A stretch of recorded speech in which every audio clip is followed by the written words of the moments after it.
passe la parole. Continuez à acclamer, acclamer, acclamer.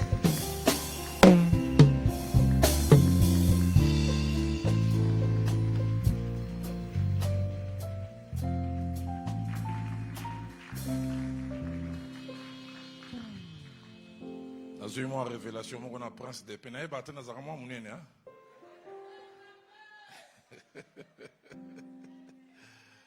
On va prier ensemble. Seigneur notre Dieu, merci.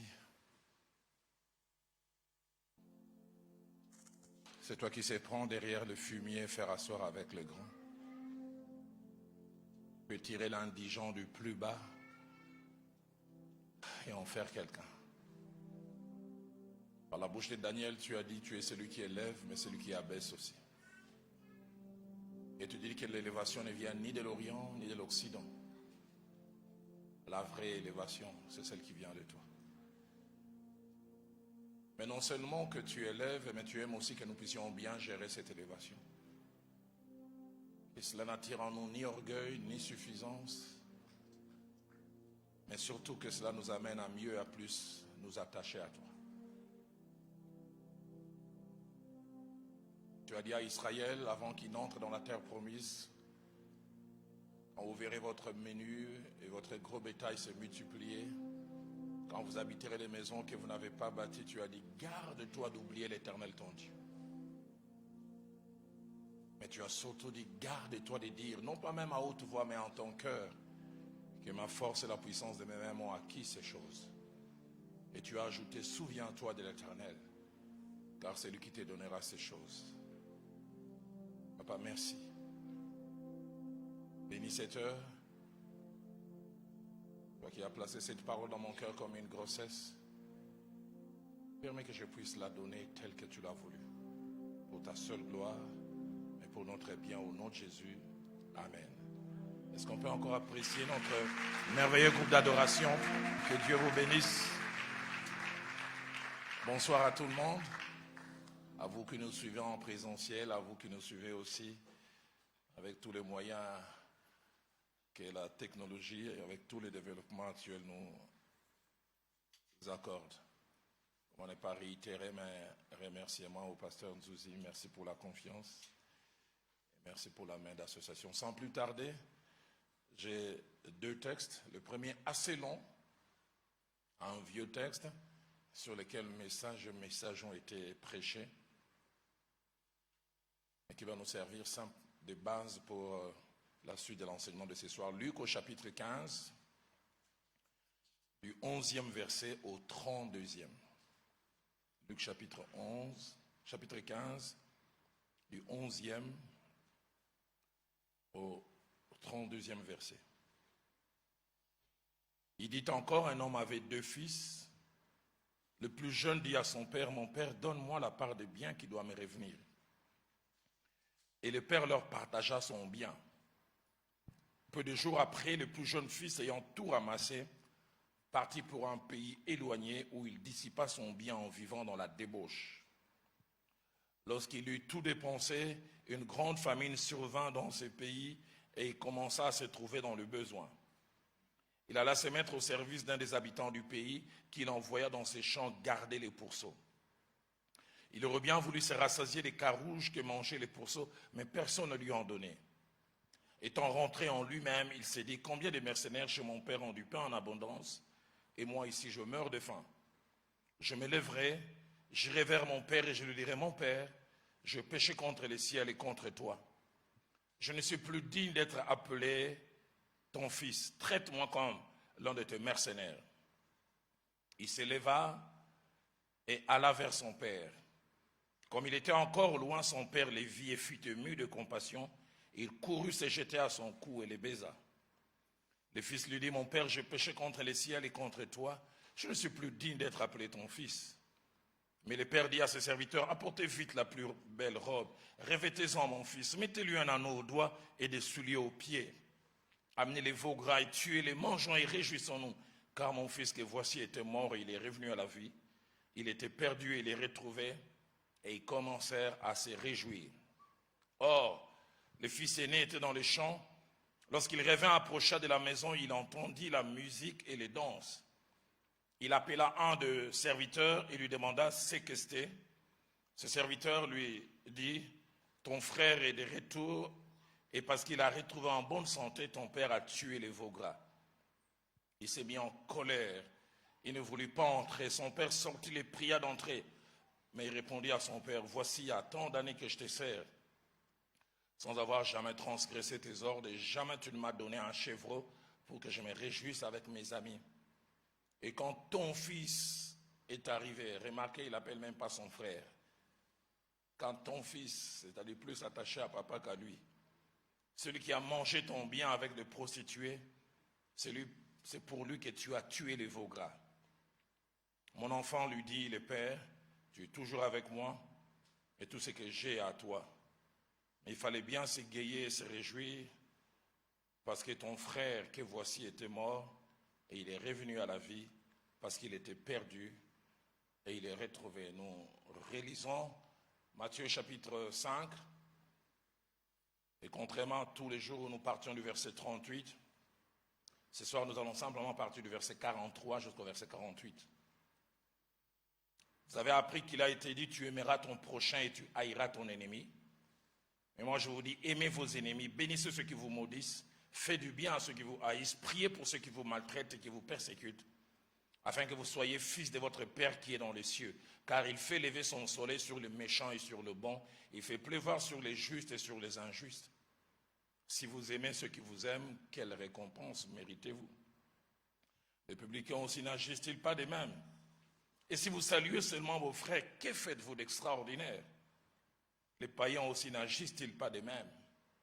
Soyez donc parfaits, comme votre Père céleste est parfait. Nouvelle naissance, croissance et maturité. 3 stades d'une vie chrétienne normale.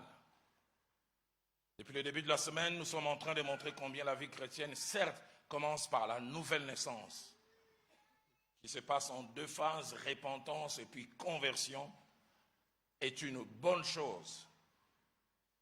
Mais nous avons dit depuis le départ, ça ne doit pas être comme une finalité. Combien de personnes connaissent la merveilleuse, glorieuse expérience de la nouvelle naissance et s'arrêtent là comme dans un parking? Nous avons montré qu'au-delà de la nouvelle naissance, il faut croître. Et nous avons longuement parlé de la croissance, comment la croissance vient par les contacts avec la parole de Dieu, au travers de la lecture, de la méditation, les contacts avec la parole de Dieu au travers des enseignements.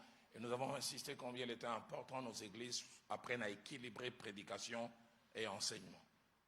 Nous avons dit que les gens ne grandissent pas beaucoup dans nos églises, il y a beaucoup de prédications, mais très peu d'enseignements.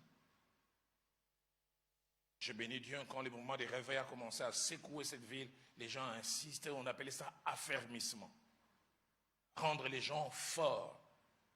Mais nous avons aussi montré qu'au-delà de la croissance qui elle-même était un processus, la croissance avait comme finalité la maturité. Et parlant de la maturité, nous avons utilisé plusieurs termes. Matthieu chapitre 5, verset 48, appelle ça la perfection. Quand le Seigneur dit soyez donc parfaits, nous avons dit que le mot parfait en grec veut dire fini, complet, où il n'y a plus rien à ajouter.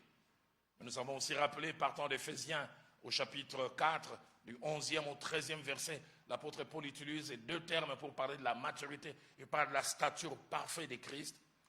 Et puis un deuxième terme qu'il utilise, devenir des hommes faits. Et hier, longuement, nous avons commencé à parler non seulement de la maturité, mais nous avons joint la maturité avec la présence du fruit de l'esprit. Nous avons dit qu'il y a un seul fruit, mais il y a plusieurs compartiments. Aujourd'hui, je vais faire un peu, un mélange d'enseignement, mais aussi de prédication. Et les sous-thèmes que j'aborde ce soir, c'est 5 choses que les fils perdus et son père nous apprennent sur la maturité. 5 choses que les fils perdus et son père nous apprennent sur la maturité. Dans Matthieu au chapitre 5 que nous avons lu, au verset 47, le Seigneur nous appelle à être extraordinaires, hors normes, différents, classés hors catégorie. Il dit, si vous faites comme les autres, que faites-vous d'extraordinaire? Et nous le verrons au travers de cette étude, que et les fils perdus et les pères ont été extraordinaires. Les pères ont été extraordinaires et matures tout au long de ces récits. Les fils, par contre, n'a pas été extraordinaire au départ. Il a été même immature, nous allons les voir.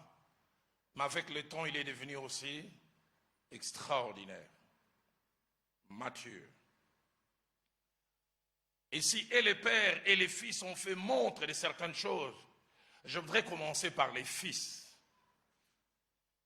Les fils perdus nous enseignent 3 choses en rapport avec la maturité. La première chose que les fils perdus nous enseignent sur la maturité, c'est que l'immaturité est dangereuse. L'immaturité est dangereuse. L'immaturité, c'est l'état de ce qui n'est pas mature, ce qui ne manifeste pas la solidité. Et là où il y a l'immaturité sur le plan mental, il y a 2 caractéristiques principales. C'est l'absence des réflexions. Là où il y a l'immaturité, c'est l'absence des réflexions. J'aime bien les mots réfléchir ou réflexion en grec, plutôt en latin reflectere, qui veut dire entrer dans. Ne pas être superficiel. Les immatures sont superficiels. Ils n'entrent jamais à l'intérieur des choses. Dans Proverbes chapitre 16, au verset 20, les sages nous montrent la valeur de la réflexion. Écoutez ce que les sages disent. Il dit, celui qui réfléchit sur les choses trouve le bonheur. Celui qui n'est pas superficiel. Celui qui essaie de dire, ce que je fais maintenant, ça peut produire quoi? La réflexion nous rend capable de voir le demain caché dans les actes d'aujourd'hui. Nous permet d'anticiper. Un jour, le pasteur Vernon prêchait et dit, pour certains, réfléchir est un luxe, c'est comme manger du caviar. Celui qui réfléchit sur les choses trouve le bonheur. La version Nouvelle Bible Seconde dit, celui qui a l'essence des choses trouve le bonheur. Où est-ce que cela va m'amener? La version Pérégilée, une version ancienne, faite par un Suisse, dit, celui qui dans les affaires agit d'une manière sensée trouve le bonheur. La version King James, en français, dit, celui qui agit avec connaissance est heureux. Mais les immatures ne réfléchissent pas. Deuxième chose attachée à l'immaturité, c'est que les immatures sont légers. Ils font montre de légèreté, absence de sérieux. Ils sont inconséquents. Ils manquent de prudence. Ils les amènent à poser des actes inconsidérés.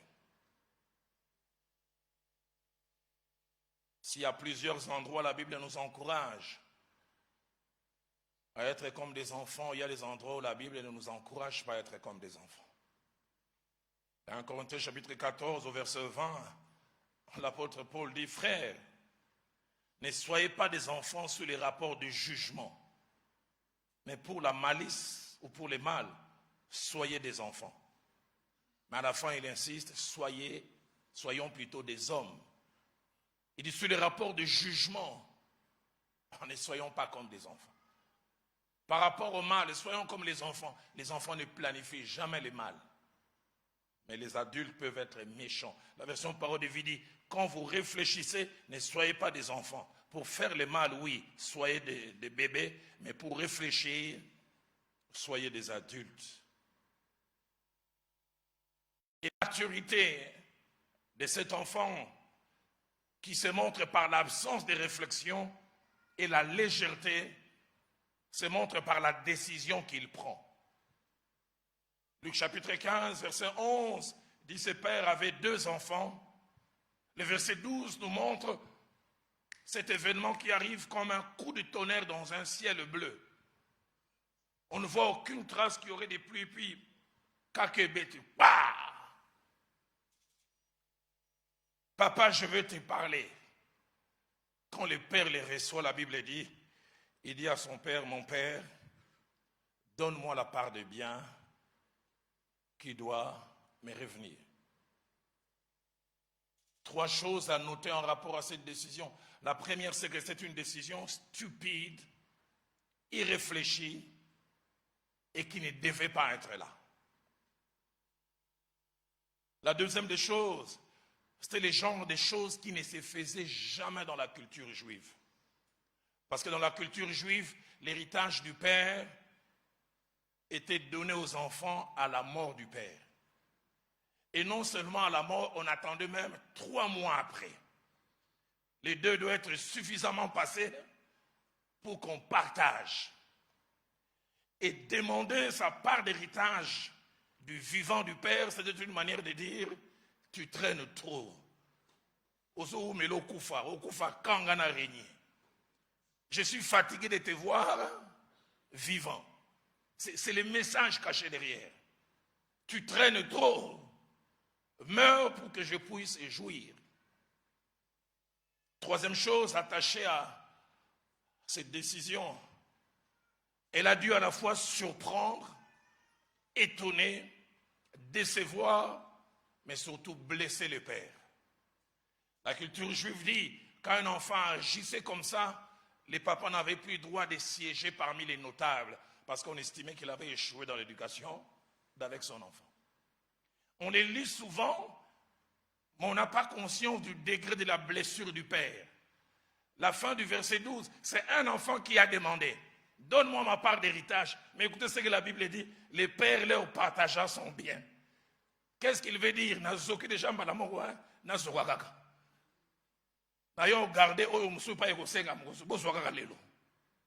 Pour montrer le degré de sa blessure. Mais la grande question est, qu'est-ce qui a amené à une telle décision? Qu'est-ce qui a amené qu'il puisse poser un tel acte? Était-ce lui-même?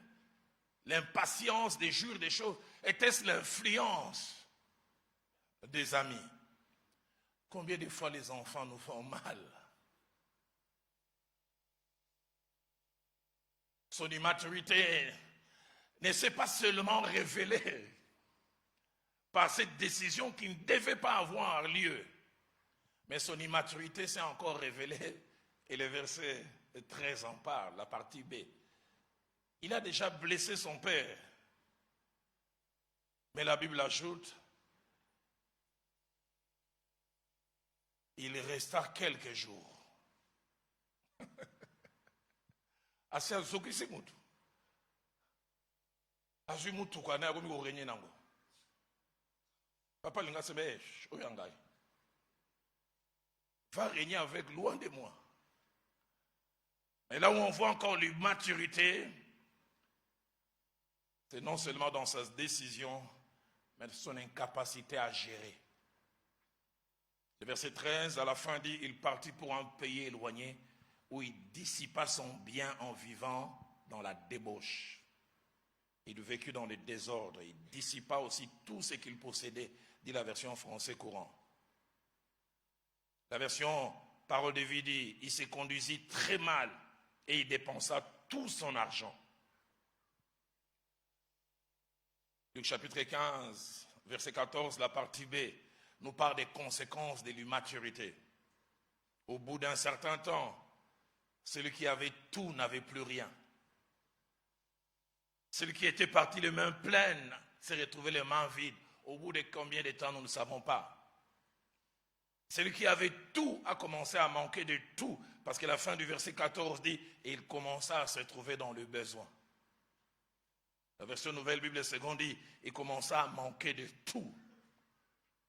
La version français courant dit, il commença à manquer du nécessaire.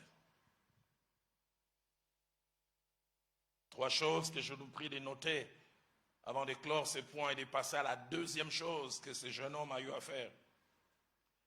C'est que l'épreuve Et les conséquences de l'immaturité finissent toujours par se manifester. Si tu es immature, ça ne se cachera pas longtemps. Ça finira par sortir par les options que tu lèves, par les décisions que tu prends.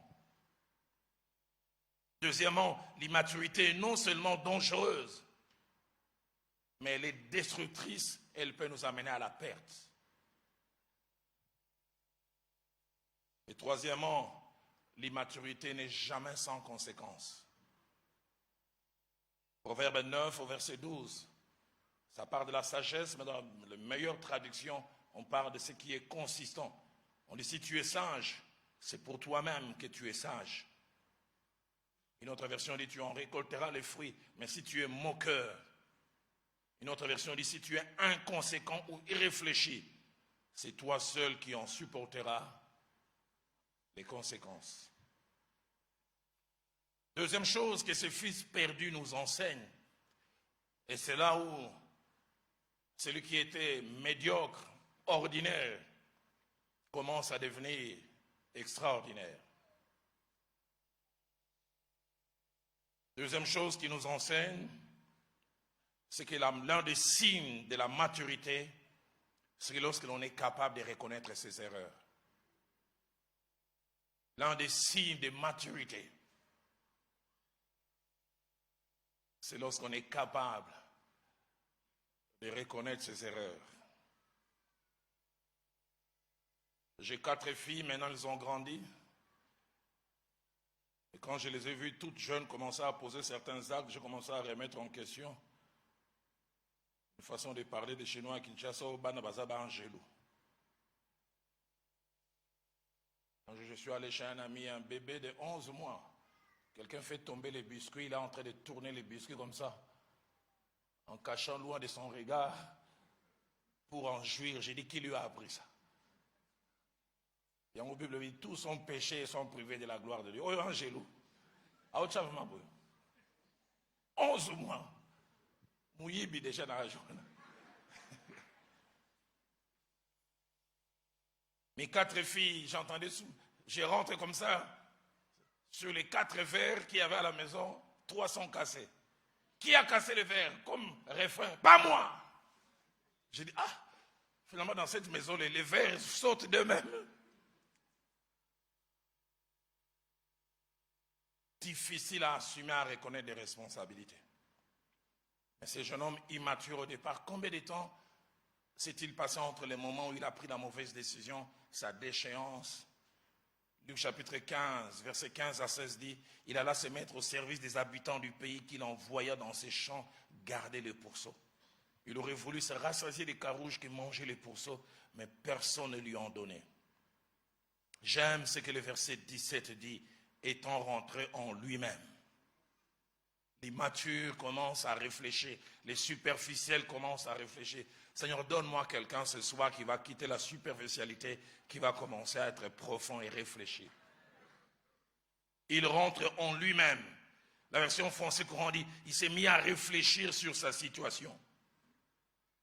Et la deuxième chose qui m'épate, il reconnaît son tort, son erreur et son manquement.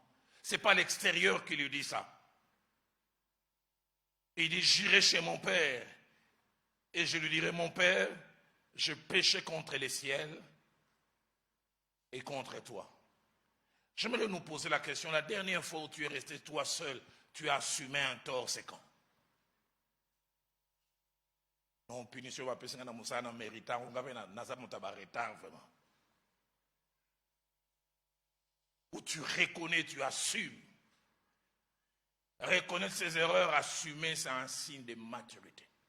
Je péchais contre les ciels et je péchais contre toi. Mais il ne s'arrête pas là de reconnaître son tort, il reconnaît même la gravité de son tort. Comment il reconnaît la gravité de son tort? Il dit, quand j'irai, je dirai à mon père, je ne suis plus digne d'être appelé ton fils. Traite-moi comme l'un de tes mercenaires. Papa Moutabo Tangaï. Mais mbebo na saliko ngana kokola la rasu na ndaku te funa la na guérite. Ata batu ba na guérite ba moni muzolo la polanité boutika ngai. Na sala ba dégâts moko terrible. Et il reconnaît la gravité. Est-ce que ça vous arrive de reconnaître la gravité de vos manquements? Roland, est-ce que ça t'arrive de reconnaître la gravité de tes manquements? Je voudrais dire un certain nombre de choses attachées à cette vérité. La première, c'est que reconnaître et assumer son tort n'est pas toujours chose facile. Si vous pensez que c'était facile, remontons au jardin d'Éden. Genèse chapitre 3, versets 12 à 13. Adam, où es-tu? Kamunuko, la femme que tu m'as donnée. Et Dieu va vers la femme. Et toi, Kamunuko, les serpents. Pauvre nyoka, personne ne veut assumer. Pour l'homme, c'est même Dieu le fautif. Il dit la femme que tu m'as donnée. Ce qu'on peut s'engager, c'est le comité. Et pour la femme, c'est les serpents. Reconnaître son tort. Pas facile. Deuxièmement, que des vies de couple, des relations familiales et des amitiés seraient maintenues si seulement quelqu'un pouvait avoir le courage, la force et la hauteur d'assumer et reconnaître sa faute.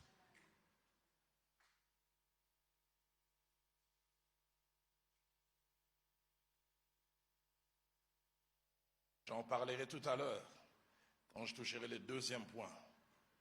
Au début de notre vie de couple, j'avais difficile à reconnaître mes torts et surtout à demander pardon. Je devenais gentil.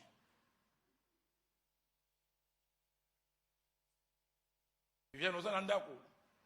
La unité n'a été à $40. Tant on a la unité, ça bien, mais c'est un rappel pardon. Assumer, reconnaître. Si seulement on les faisait, que de vies de couple seraient sauvées. Si vous êtes à côté d'un marié, posez-lui la question, ce n'est pas moi, c'est l'apôtre d'Allo qui me dit de te poser la question. Est-ce que tu assumes tes torts et tu demandes pardon?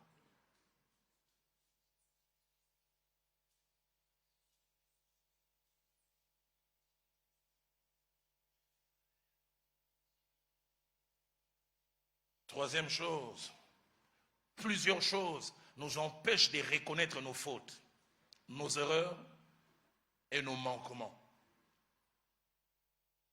Premièrement, l'absence de vraie conversion. L'absence de vraie conversion, ça nous empêche de reconnaître, d'assumer. Deuxièmement, l'orgueil. L'orgueil, la suffisance, la trop grande valeur que l'on se donne soi-même. Et on a l'impression que si je reconnais un tort, je vais perdre ma valeur. Troisièmement, la culture ou les habitudes du milieu dans lequel on a évolué. Je suis arrivé dans la maison d'un frère en Christ. Je ne vais pas vous dire quelle province, mais il est de la même province que mon épouse. Je retrouve chez lui à la maison les 10 commandements de notre maison, en grand.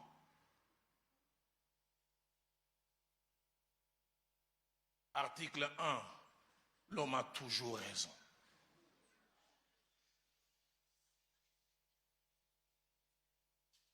Et puis il y a 8 articles intermédiaires. Quand on arrive au 10e article, il dit en cas de doute, 8 autres articles, référence article numéro 1.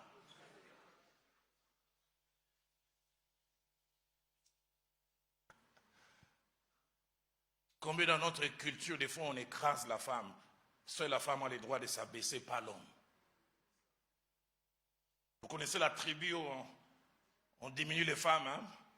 Kamutoyo, Kamwasioyo, Kakaji, Kaelokoyo.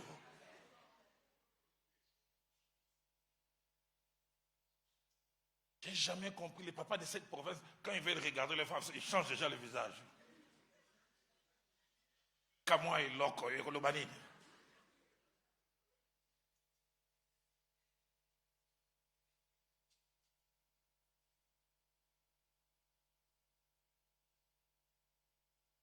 J'ai suivi une scène avec l'un d'eux à Nairobi. J'ai dit, Seigneur, épargne-moi d'avoir l'ADN de cette province. On était en ligne comme ça pour s'embarquer pour aller en Afrique du Sud. Et un des célèbres musiciens, je ne pourrais pas citer son nom, profane du pays. Il voulait passer en premier. Nous, on l'a laissé passer quand il arrive. Il est que ça, il se retourne. Il dit Yonan. Il lui-même dira après, il dit je le connais, mais je voulais l'humilier. Il dit Yonan. Les musiciens disent mais Yotala TV, et puis il cite son nom.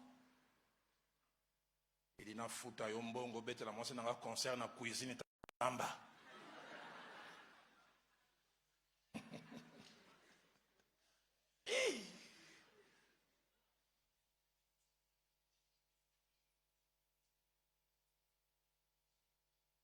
Quatrième chose qui empêche d'assumer ces torts et les reconnaître, c'est l'absence de brisement. On a aujourd'hui dans l'église plusieurs qui n'ont pas été brisés, qui n'ont pas été cassés un but d'eux-mêmes. Cinquième chose qui empêche, c'est ce qui fait l'objet de notre enseignement, l'absence de maturité. L'absence de croissance qui nous amène jusqu'à la taille parfaite. Sixième et dernière chose qui nous empêche de reconnaître nos torts, c'est l'idée selon laquelle reconnaître ses torts, c'est une faiblesse. Certains maris pensent que s'ils reconnaissent leurs torts, ils vont perdre leur autorité.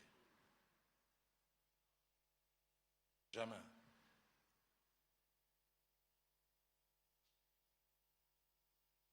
Je n'ai jamais oublié cette scène que je vécue et j'aime souvent la relater. On est en 2004, je vais prendre mes filles à l'école, les déposer plutôt à l'école, c'était un vendredi. Je les pose vers 8h45, juste quand je vais démarrer la deuxième, elle a toujours été la porte-parole de la famille. Papa, n'oublie pas, on est vendredi aujourd'hui, demain il y a Francifère, une activité à l'école américaine. On avait oublié de te dire la date limite de payer les billets, c'est aujourd'hui et c'est à 12h. Papa, s'il te plaît, tu t'occupes des âmes, fais aussi notre plaisir. En sortant d'ici, va acheter les billets parce que c'est demain à midi, on ne va pas rater. Ça, tu promets? J'ai dit oui, j'ai promis. Lève la main, je jure que je vais le faire. Je quitte cet endroit, j'oublie jamais, j'arrive vers Royal, quelqu'un m'appelle, non, j'ai un enfant malade en Galier, mais est-ce que tu peux venir prier? Je reste 30 minutes, mais j'avais toujours l'idée, t'as soc après. Je quitte cet endroit, j'arrive vers Itex Africa, quelqu'un d'autre m'appelle, est-ce que tu peux t'arrêter vers Chanik, j'ai un problème, 1 heure du temps. Et quand je passe 1 heure du temps, ça s'efface de ma mémoire. Je finis là-bas, je monte à mon bureau à la borne, je reçois comme si de rien n'était, midi quart. Puis je prends mon véhicule, je vais chercher les filles à 13h, 13h moins 5. Je suis dans la cour de l'école, les entendant même en sifflant. Et dès qu'elles montent dans le véhicule, c'est encore la deuxième. Papa, est-ce que tu as payé les billets? Ça me revient. J'étais devant un dilemme. Première attitude, c'est assumer, reconnaître que j'avais oublié. Deuxième, vous savez c'est quoi? Les amis d'Engeba, des lymphes, des guiding appellent ça Maïle Mamvoukila. C'est ce qui t'aide à t'en sortir d'une situation. Je me suis surpris en train de dire, j'étais à Tassoc, mais le bureau était fermé. C'est que le bantan doit appeler Maïle Mamvoukila. J'étais dans le véhicule, 16 degrés de température. J'ai commencé à transpirer. C'est pour ça que je me demande, les menteurs chrétiens, est-ce qu'ils sont en paix? Commencé à transpirer, malade, ma conscience me dérangeait. Kevin, j'oublie jamais, je démarre le véhicule, on arrive vers Cour suprême de justice. Ma fille aînée, Madame Lombo, qui était devant, ce jour-là, l'Esprit de Dieu voulait vraiment me coincer. Elle prend une cassette au hasard, c'était Charles Mumbaya. Elle met play, ça commence simplement. Le coup et comment laisser passer? J'ai dit, est-ce qu'on ne peut pas changer?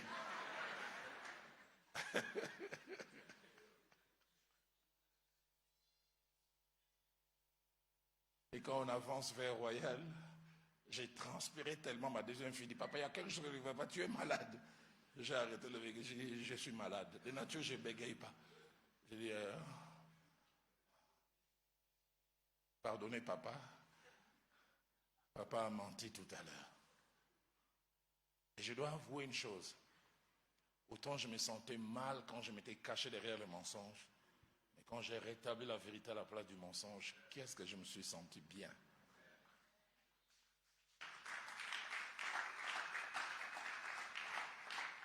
Ah, mais pasteur Nzouzi, c'est ce qui va venir après qui m'a enfoncé, qui m'a fait jurer Nzambe. Lokuta atteint 1% Lokuta no Mekasus. Il y a eu silence dans le véhicule. Durant 30 secondes, j'avais l'impression que c'était 1000 ans. Ma deuxième fille a coupé le silence. Papa, le pasteur ment aussi. Aidez-moi à poser la question à votre voisin. Est-ce que le pasteur ment? Laissez-les répondre.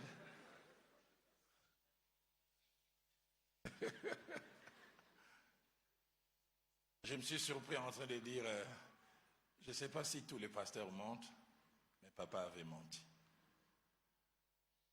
Humainement parlant, j'avais l'impression que j'étais dévalué aux yeux de ses enfants. On arrive à la maison, il m'a suivi dans ma chambre. Il m'a dit, papa, je t'ai respecté. Dans mon cœur, j'ai dit, aïe. Elle va dire, maintenant, je ne te respecte plus. Et je croyais que tu étais un chrétien. Mais maintenant, je te respecte plus. Et je sais que tu es vraiment un chrétien. Le fait de reconnaître son tort, ça ne nous abaisse pas. Mari, femme, ami. Ce jeune homme a assumé et dit non, j'ai fait un mal. Ce que j'aime, ce n'est pas quelqu'un de l'extérieur qui le lui a dit. Lui-même, il est resté là, il a dit non, ce que j'avais fait à papa, ce n'est pas bien. Et même au-delà de papa, j'ai aussi fait mal à Dieu. Je m'arrête encore là pour dire, la dernière fois que tu as reconnu un tort, c'est quand? Combien votre couple serait meilleur si tu assumais? Si tu reconnaissais? Non, je n'aurais pas dû hausser les tons. Je n'aurais pas dû te faire cette remarque en public. Je n'aurais pas dû parler comme ça.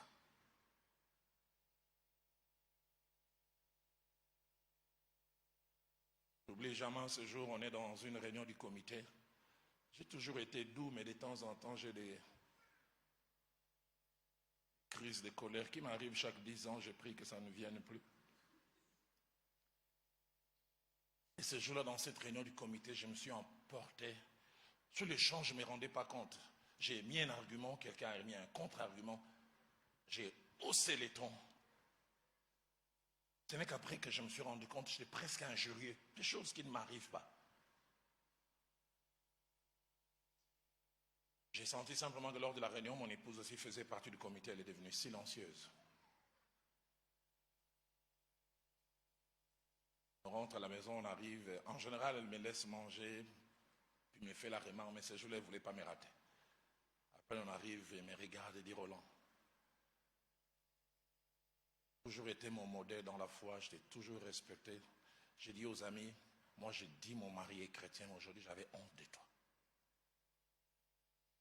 C'est vrai que ce frère a été direct, il n'aurait pas dû te compter. Mais comment tu as répondu? Je ne t'ai pas reconnu. Dans mon cœur, j'ai dit,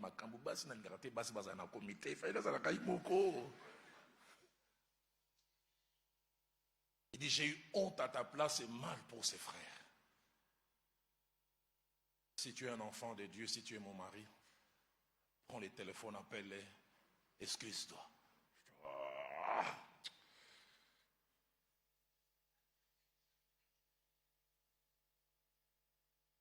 Jamais oublié, j'appelle les frères par un premier numéro, ça ne passe pas.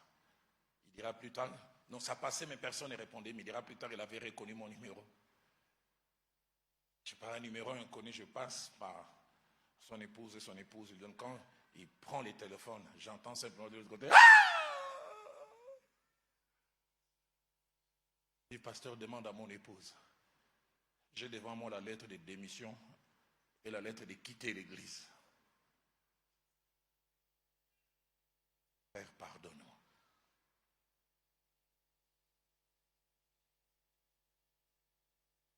Et je me suis rendu compte que ce frère m'a respecté un peu plus.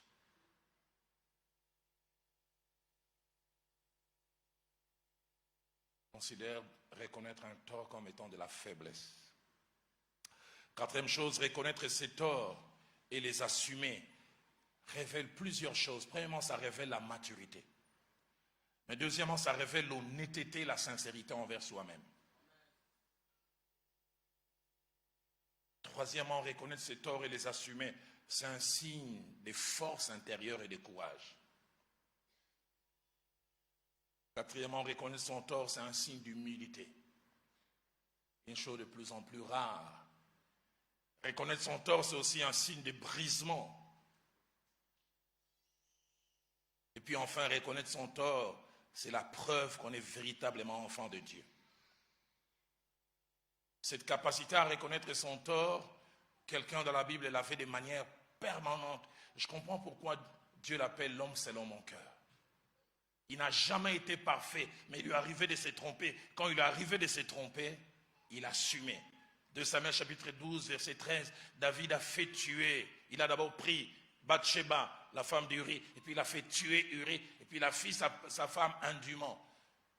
Nathan vient, lui donne ce message sous forme de parabole, en disant un homme avait plusieurs brebis, et quelqu'un en avait une seule, et puis à la fin il dit, c'est lui qui avait plusieurs brebis, a gardé celui qui avait plutôt la seule brebis a gardé cela, et puis il est allé, celui qui avait plusieurs brebis a gardé ses brebis, il est allé faire tuer la seule brebis que l'autre avait. Et David se lève et dit, cet homme mérite la mort.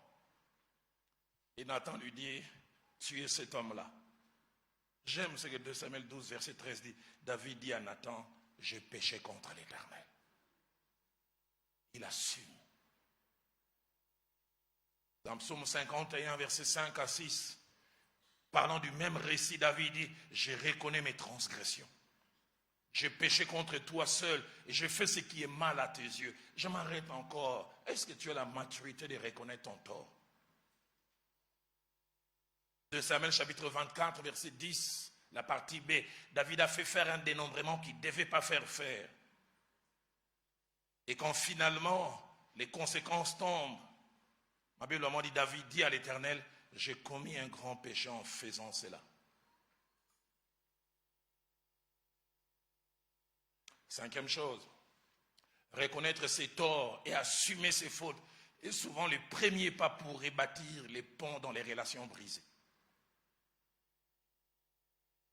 J'ai 29 ans de vie de couple. Je vis combien l'absence de cette capacité à reconnaître ses torts a souvent éloigné des conjoints. Sixièmement, reconnaître un tort est coûteux. Ça coûte à notre ego.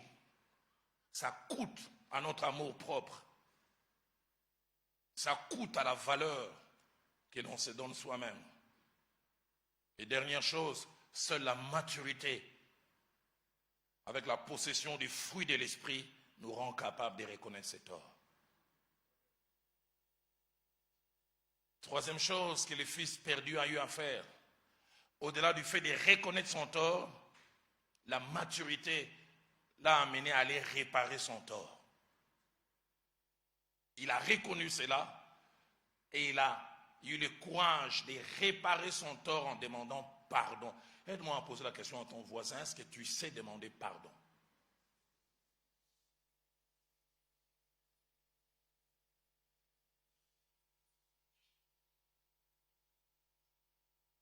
Deux choses me frappent en lisant les récits de ses fils. C'est premièrement l'instant où il prend la décision. Luc chapitre 15, verset 18, il dit, je me lèverai, j'irai vers mon père et je lui dirai, mon père, je péchais contre le ciel et contre toi. Intention. Très bonne intention. Mais j'ouvre une parenthèse pour dire, les intentions ne changent jamais les situations. Que de bonnes intentions qui ne deviennent jamais des actes. Au verset 18, il dit, je me lèverai et j'irai vers mon père. Mais j'aime le verset 20, il se leva et il partit. Il a levé une option, mais puis finalement, il agit. Et quand il arrive devant son père, il assume. Je péchais contre le ciel, contre toi. En lisant les Écritures, je me rends compte de plusieurs choses. La première, c'est que demander pardon n'est pas chose facile. Mais demander pardon, c'est un signe de notre identité en tant qu'enfant de Dieu. est un véritable signe de croissance. Toi qui te dis enfant de Dieu, serviteur de Dieu, est-ce que tu demandes pardon? Deuxième des choses, parmi les choses qui rendent le pardon difficile à pratiquer, c'est l'idée que l'on a en tête. La demande de pardon fait deux choses. Elle nous met en position de faiblesse devant celui devant qui on s'humilie. Elle donne à l'autre une position de force. Quand on va demander pardon, qu'on le veuille ou non, on est obligé de faire profil bas et plusieurs sont difficiles à le faire. Troisième des choses, reconnaître son tort est bien, mais il est incomplet s'il n'est pas suivi par le fait de demander pardon.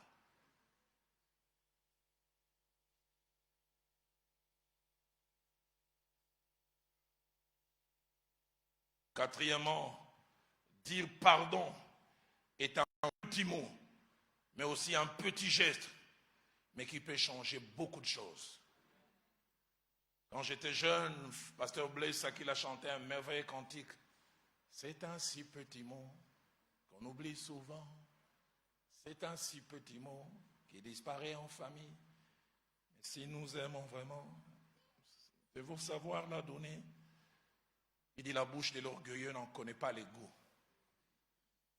Cinquième chose, plusieurs sont prêts à faire beaucoup de bonnes choses proches du pardon, mais jamais demander pardon. Maman, tu as fait du tort à ton mari. Ne lui prépare pas la recette qu'il aime. Demande d'abord pardon.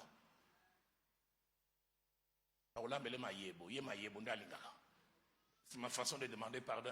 Avant Mayebo, pardon. Papa ne devient pas gentil. Nous sommes les bouquets à fleurs. Avant ma fleur. Sixième chose, si demander pardon est le premier pas pour rebâtir des ponts, la manière de le faire compte beaucoup. Il ne suffit pas de demander pardon. Il y a aussi la manière. Un jour, j'étais en train de régler un problème avec un couple. Et puis à la fin, j'ai demandé pardon. Écoutez le mari. Bon, est-ce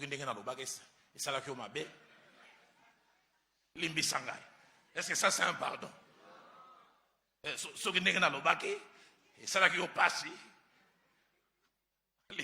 c'est pas un pardon. Et j'aime des fois même dire, mieux vaut une absence de pardon qu'un mauvais pardon. Il ne suffit pas de demander. On peut sentir que quelqu'un est sincère. Il y a des regrets. Eh bon, pardon. Oh!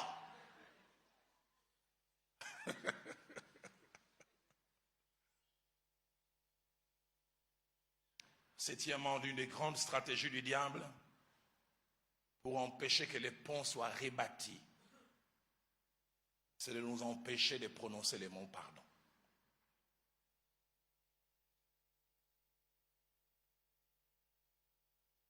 Huitième chose, les pardons bien pratiqués a la capacité de faire fondre le cœur même les plus blessés, les plus brisés. Que Dieu nous donne à cause de la maturité, à savoir demander pardon. Je vais en quelques minutes toucher les pères pour montrer deux choses que les pères a eu à poser comme acte qui nous enseignent sur la maturité. La première des choses que les pères posent comme acte nous enseignent sur la maturité, c'est que l'un des grands signes de la maturité, c'est la maîtrise de soi. La maîtrise de soi. Nous avons parlé au début de Luc chapitre 15, verset 12, de cet acte inconsidéré, irréfléchi, que les fils a eu à poser, qui devait poser normalement à la mort du père, et même 3 mois après, donne-moi ma part d'héritage. J'essaie d'imaginer les tons avec lesquels il a demandé. Et vous savez quoi? Dans la culture juive, les pères n'avaient pas l'obligation d'obéir. Ils pouvaient lui dire, je refuse. Mais quelle maîtrise de la part du père. Est-ce qu'il était content? Je ne pense pas. Il était frustré, blessé. Mais la Bible dit, il leur donna, il leur partagea son bien. Est-ce que tu as cette capacité de maîtrise? Mais sa maîtrise ne se montre pas seulement par le fait qu'il donne à son fils. Et je l'ai dit tout à l'heure, la Bible en parle au verset 13. Peu de jours après, les fils des hommes, les plus jeunes ayant pris les biens partis, peu de jours après. Donc il a déjà blessé, mais il reste encore. Et le père le voit. Seigneur, donne-moi la maîtrise. La maîtrise des soi s'est définie de deux manières. La première, c'est la capacité à se contrôler et à dominer ses émotions, qui nous pousse à agir d'une certaine manière. Mais on les dompte, on les domine. Deuxièmement, la maîtrise de soi, c'est la capacité de réguler ses émotions, ses pensées, son comportement face aux impulsions et aux poussées des émotions par l'évaluation et les bons jugements au moment de l'acte. Je sens une poussée. Mais est-ce que je dois dire cela? Est-ce que je dois répondre comme ça? 6 choses à noter en rapport avec la maturité. La première, c'est que la maturité coûte à celui ou à celle qui la pratique. Parce qu'elle est faite de choix. Je dois répondre comme ça, mais tu décides et je ne répondrai pas comme ça. Deuxièmement, la maîtrise de soi protège. J'ai un ami aujourd'hui en France, dans la ville de Lyon, condamné à 20 ans de prison. 20 ans de prison. Il a tué sa femme, homicide involontaire. Je l'ai revu après quelques années. Un ami nous a aidés. Je passais par la ville de Lyon, à côté de Saint-Étienne, aller les visiter. Ils s'en voulaient terriblement. Il rentre les soirs après le job, comme les amis souvent en Occident. Son épouse lui prépare la nourriture, mais il y avait un peu plus de sel. Et il parle à son épouse, mais le sel n'était pas. Son épouse a dit même, nous on a goûté ça, il n'y a pas eu. Elle s'est retournée. Dans la colère, il a voulu simplement pousser. Et la femme a glissé en retombant, nuque fracassée. Morte sur le champ. 3 beaux enfants qui manqueront leur maman à cause du sel. Maîtrise de soi. La maîtrise de soi protège énormément. J'en parlais à un groupe de serviteurs de Dieu à Bujumbura, au Burundi d'où je viens. J'ai dit, j'aime beaucoup de fois parler de mes erreurs. Je suis marié avec Viviane depuis 29 ans. Mais j'ai en mémoire une bêtise que j'ai commise en 2014. On était allés ensemble dans la ville de Liège, prêcher. Je prêchais. Quand j'ai fini en public, mon épouse a un côté direct. Elle m'a fait une remarque en public qui m'a blessé.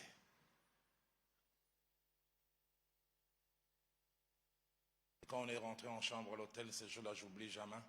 Je lui parlais, je tremblais, je pleurais. Et je lui ai dit, Viviane, je comprends maintenant les hommes de Dieu qui divorcent.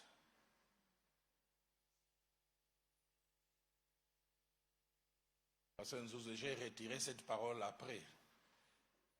Mais jusqu'aujourd'hui, quand il y a un problème, cette parole me fait mal. Hein? N'a retiré yango.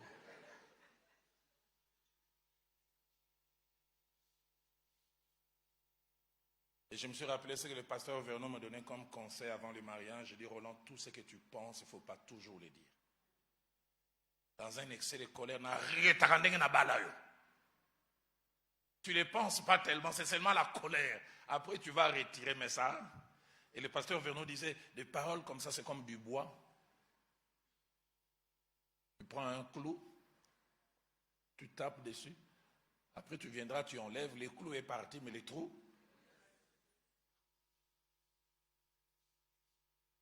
Un jour, on était joyeux, j'entre comme ça, je la trouve, c'est machin. Viviane, qu'est-ce qui ne va pas? Le baon en 2014, ils se sont que l'angaï.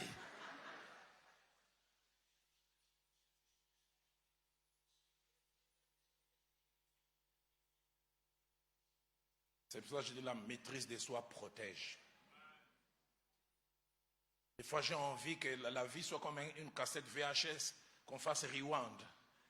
Qu'on retourne ces jours-là, ton affaire de kimia. La maîtrise de soi protège.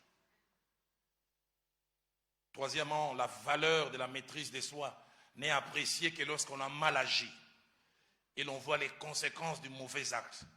Qu'on commence à se dire, si je n'avais pas fait.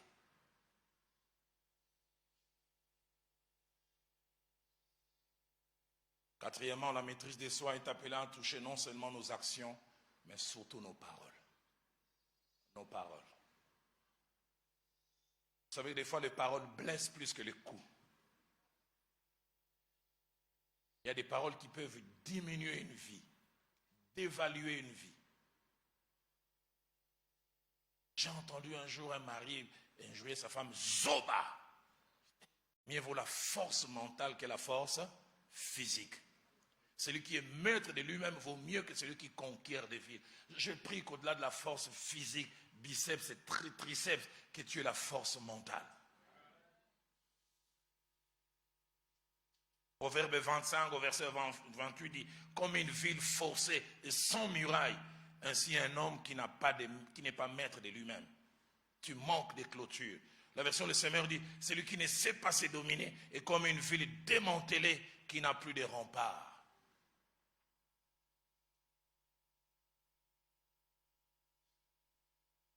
J'oublie jamais 93-93, je succède à mon responsable comme leader de la jeunesse. Mais la succession ne s'était pas bien passée comme ça aurait dû parce qu'il avait eu quelques problèmes avec le leadership de l'église. Et comme c'est un leader charismatique, un homme brillant, quand j'ai pris la jeunesse de la borne, je pense qu'on était au nombre de 500. La réunion qui a suivi, je pense qu'on était en 120. La plupart ont quitté parce qu'ils s'identifiaient à lui.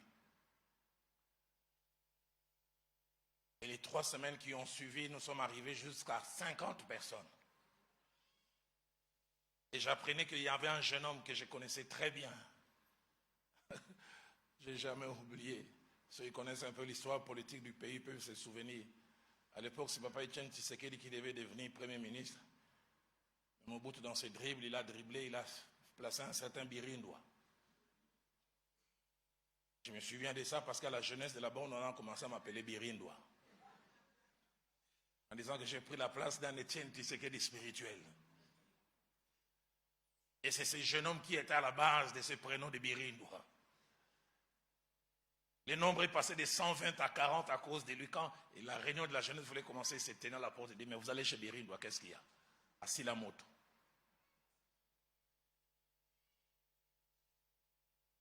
J'ai jamais oublié, une fois je l'ai vu, j'ai dit même à un ami, un bout d'homme là, j'ai dit, attends, dans un yesu. Dans ça là, judo avant la bongo la montée. Les mots japonais commençaient à monter dans mon cœur, Maï Geri, Yoko Geri, Kakato. J'ai dit, n'attendu dans mon lit, mais est-ce que l'ongwa nyoso? N'a pas osé les langopètes. Ça me rappelle un ami un jour, on l'a tellement critiqué. Il va tout critiquer, n'a pas mis la bango diamba. Tant que tu me fais gangabi, il y a molimo, il y a molimo.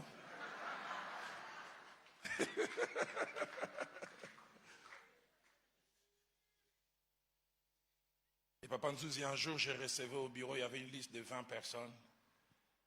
Je reçois la première, puis je vois 3e personne, le jeune homme là qui m'avait surnommé. Et c'est lui qui m'aida à recevoir, il dit, il fait la malaria depuis 3 jours, il manque même de 1 Zaïre à l'époque. Abiazo Senga Yadalo. Aibike Yadalo, Azaramutema. Aibike Natonga Yeme. Quand j'ai entendu ça, j'ai dit, la vengeance est un plat qui se mange froid.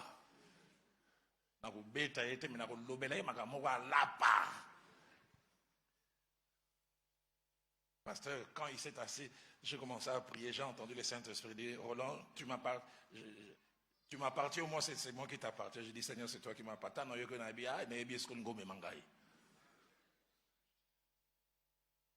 me dis, Roland, tu ne diras pas tout ce que tu as pensé. C'est que ce jeune homme te demandera, tu lui donneras x3. J'ai dit, Nkoloté, lui, il ne voyait pas tout ça. J'ai lutté dans mon cœur. Il ouvre les yeux et dit, Yadalo, malade, il n'a pas Lukelanga $10. J'ai entendu, Finga Inano. J'ai entendu le Seigneur me dire, donne-lui x3, comme je lui dis, $30. J'oublie jamais, je prends les $30, je lui donne. Il dit, prie pour lui et bénis-les. J'ai dit, Seigneur, Azutra Chakende. Et tout cela, lui, il ne voyait pas. Et puis après, j'ai prié, Seigneur, bénis-les, qu'il guérisse. Une semaine après, quand il est guéri, il est venu me voir au bureau. D'abord, il m'a demandé pardon et dit, j'ai détruit ta réputation. Prie pour moi que j'ai ton cœur. Dans mon cœur, j'ai Nazaranango Wapi. Si tu savais ce qui s'est passé en moi.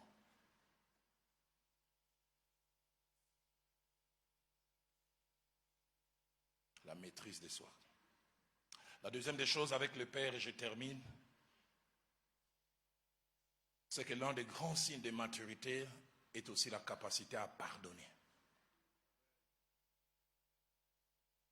Si la maturité du Fils s'est montrée en demandant pardon, la maturité du Père s'est montrée en pardonnant.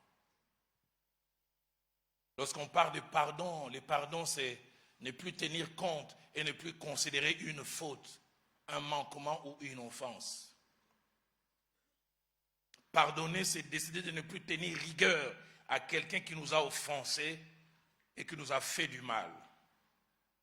Pardonner, c'est renoncer à punir quelqu'un qui le mérite. Pardonner, c'est considérer avec indulgence une erreur, un défaut, une faiblesse ou un manquement en l'excusant. Et puis enfin, pardonner, c'est décider pour certaines raisons de ne pas sanctionner une faute ou un manquement. Comme je l'ai dit dans la culture juive, demander à son père sa part d'héritage de son vivant, c'est le mépriser. C'est lui dire, je veux que tu meurs, je ne veux plus que tu vives. Et tout père à qui l'on faisait ça, comme je l'ai dit, il n'avait plus le droit de siéger parmi les notables. On les considérait comme dévalués. On peut s'imaginer ce que ce père était devenu à cause de cet enfant. Moi, j'aurais été à la place de ce père. Ce jour, moi, on a dit, papa, parce que la blessure était profonde. Je ne siège plus à cause de toi. J'ai perdu ma valeur à cause de toi. Mais dans ma Bible, à moi, me dit quelque chose d'étrange. Verset 22 à 24. Les fils arrivent. Ma Bible, à moi, dit lorsqu'il les vit au loin, les pères courut avec compassion. Et il les baisa. Est-ce qu'il est devenu amnésique? Est-ce qu'il a oublié le mal? Mais non seulement que le père pardonne, mais il y a comme deux monologues. Le fils est en train de demander pardon, mon père, j'ai péché contre le ciel et contre toi. Le père est en train de donner des consignes. Amenez la plus belle robe. Tuez les veaux gras. Il ne suit même pas la confession. Qu'est-ce que cela veut dire? Il avait déjà pardonné. Il avait déjà tourné la page. Mais là où son pardon me dépasse, me secoue, c'est que le verset 31 et 32 montre. Le père qui avait été blessé devient l'avocat de son offenseur. Parce que le fils qui était resté à la maison est fâché. Il apprend que l'on est en train de préparer la nourriture, on se réjouit pour son frère. Son père lui dit, entre, il dit, je n'entre pas. Il se met à dire à son père, il dit, Quand ton fils, il appelle même plus son frère. Quand ton fils est arrivé, celui qui a mangé ton bien avec des prostituées, c'est pour lui que tu as tué les veaux gras. Et il ajoute, mon enfant, lui dit le père, tu es toujours avec moi. Tout ce que j'ai est à toi. Mais il fallait s'égayer, se réjouir, parce que ton frère que voici était mort et il est revenu à la vie. Celui qui avait été offensé est même prêt à perdre l'amitié de son fils pour son offenseur. Pour montrer combien cet homme était extraordinaire. Extraordinaire. Ma prière en terminant ce jour, c'est que Dieu nous rende capables de savoir pardonner. Efficace. Mais ces deux manières révèlent notre degré de maturité. La première manière, c'est j'accorde le pardon quand il est demandé. Ça, c'est le degré le plus bas. Mais le degré le plus élevé, c'est celui du Père. Je n'attends pas que l'autre demande pardon. Je décide de le lui accorder.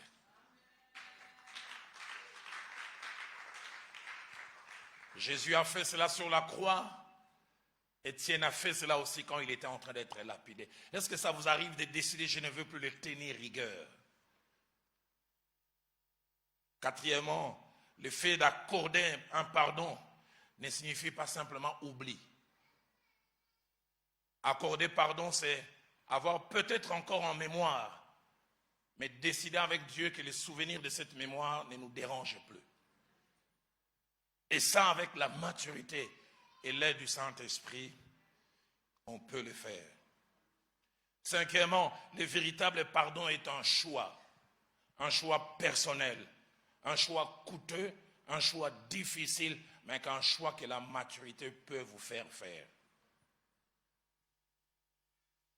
Sixièmement, l'absence de pardon fait souffrir autant la personne offensée que la personne qui l'a provoqué.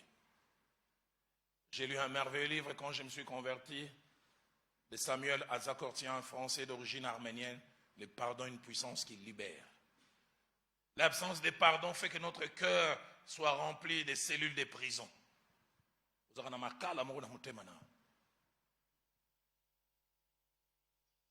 Avec des cellules où tu as enfermé les gens. Septièmement, les quand et les comment on accorde les pardons révèlent notre degré de maturité.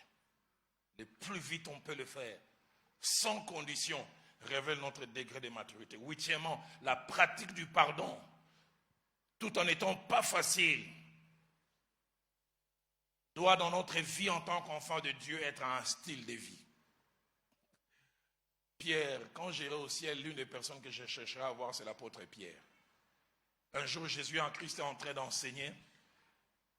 On dirait qu'il était fatigué de pardonner. Il dit, Seigneur, jusqu'à combien de fois dois-je pardonner mes ennemis? J'ai l'impression de regarder dans l'exaladose. Matthieu chapitre 18, verset 21 à 22. Il demande même, sera-ce jusqu'à 7 fois? Jésus lui dit, je ne te dis pas 7 fois, mais 70 fois, 7 fois. Et la pensée, c'est dans un seul jour. Et quand Pierre a entendu cela, écoutez sa réflexion, Seigneur, augmente-nous la foi. S'il faut pardonner chaque fois, alors, Luc chapitre 17, verset 4, Jésus dit, si ton ennemi a péché 7 fois dans un jour, et 7 fois il revient à toi, en disant, je me répands, tu lui pardonneras. Waouh, être enfant de Dieu n'est pas facile. Hein? Le pardon doit être notre style de vie. Avant-dernière chose, Matthieu 6, verset 12 nous le montre. La Bible fait un lien entre le pardon que nous accordons aux autres et le pardon que le Père nous accorde. Dans la prière du Notre Père, il dit, pardonne-nous nos offenses, comme nous pardonnons aussi à ceux qui nous ont offensés. Combien de fois nous-mêmes nous revenons sur les mêmes fautes vers Dieu?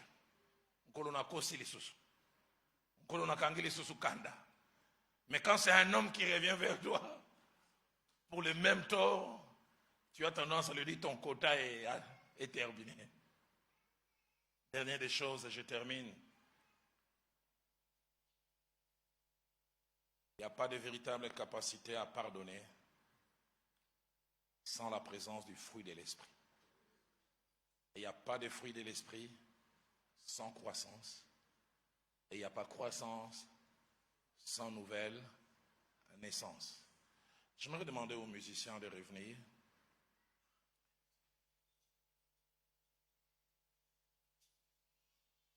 Cinq choses que le fils perdu et son père nous enseignent sur la maturité. La première que le fils perdu nous enseigne, c'est que l'immaturité est dangereuse. La deuxième que le fils perdu nous enseigne, c'est que l'un des signes de maturité, c'est de savoir assumer ses torts, reconnaître ses torts. La troisième, l'un des signes de maturité, c'est savoir demander pardon, s'abaisser. Mais le Père, lui, nous apprend deux choses. La première, la maîtrise de soi. La deuxième, la capacité à pardonner. Et à pardonner réellement. J'aimerais durant quelques minutes, toi et moi, nous puissions prendre la position qui nous semble la meilleure. Et nous allons parler à Dieu.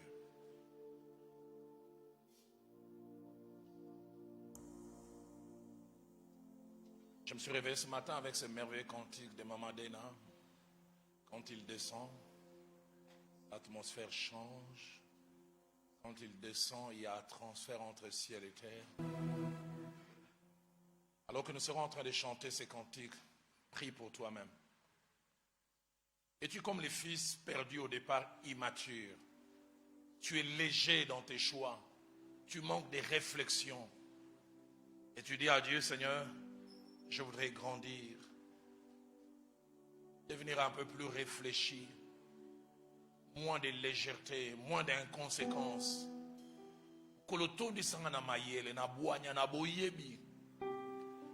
Y a-t-il quelqu'un ce soir qui en priant veut dire, Seigneur, j'ai difficile à reconnaître mes torts.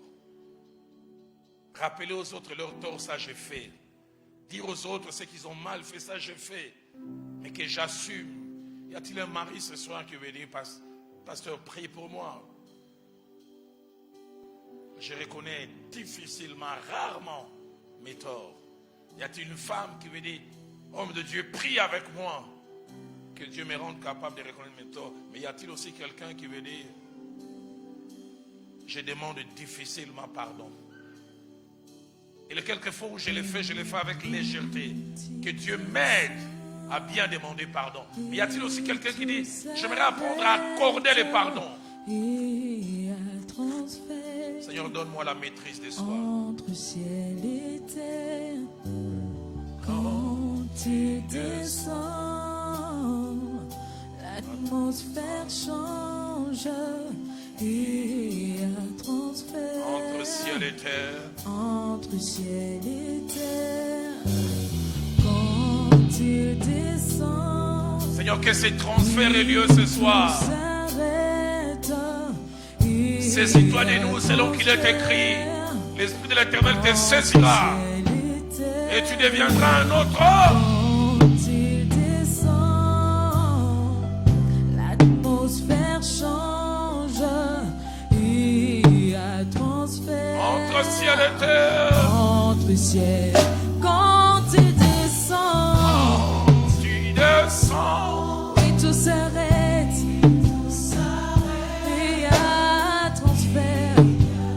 Entre ciel et terre, quand tu descends, l'atmosphère change. entre ciel et terre, Quand tu descends, descends en ces lieux ce soir. Touche nos cœurs en commençant par les biens. Entre ciel et terre, quand tu descends.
sa puissance, Il guérit. il guérit.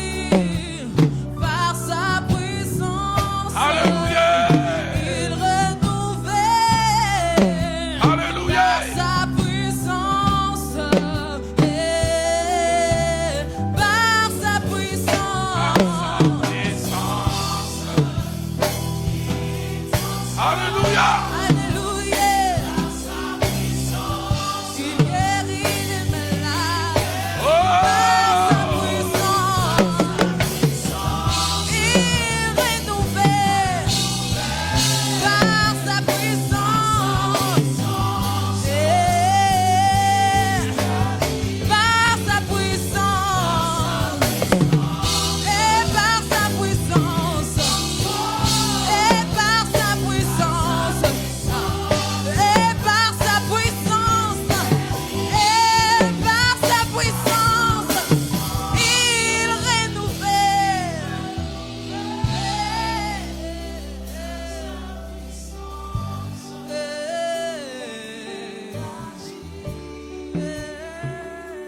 Je ne pensais pas lancer un appel, mais ça monte tellement dans mon cœur.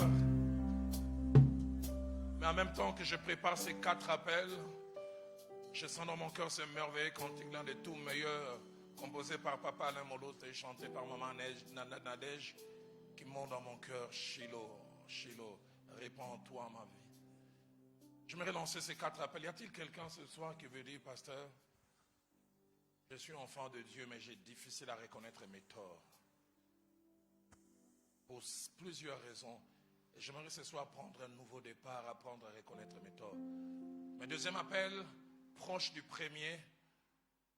Non seulement que j'ai difficile à reconnaître mes torts, mais j'ai difficile à demander pardon. Difficile. Et je voudrais ce soir prendre un nouveau départ. Difficile dans mon couple, difficile dans mes relations d'amitié, difficile dans nos fiançailles. Troisième appel que je voudrais lancer. Y a-t-il quelqu'un qui veut dire je manque de maîtrise de soi?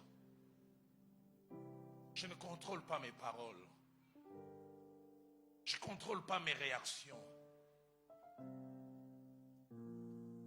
Et quatrième et dernier appel, je suis rancunier, j'ai difficile à pardonner. J'ai difficile à pardonner. Alors que les cantiques jouent, si vous voulez répondre à l'un de ces 4 appels, venez ici. Venez. Venez. Venez. Et l'homme de Dieu, Kevin, va venir tout à l'heure. Il va prier en venant devant, je vous supplie. Faites ce que la Bible dit, déchirez vos cœurs et non vos vêtements. Ta vie par les eaux de ton esprit. Crée en moi un cœur nouveau. Crée en moi un cœur nouveau. Je t'en prie. S'il faut que je te dise un mot. Au-delà de tous mes mots.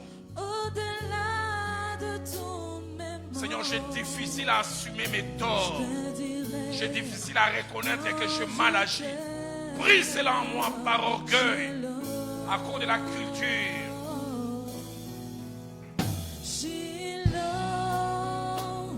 Inscris ton nom dans mon Fais-le. Sinon, de ton esprit, moi ta vie. Shiloh, Shiloh. Ta gloire éclaire tout mon œil.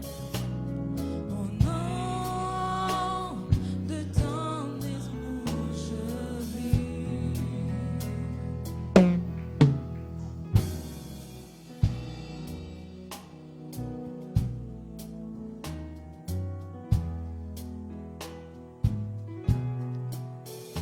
Ta parole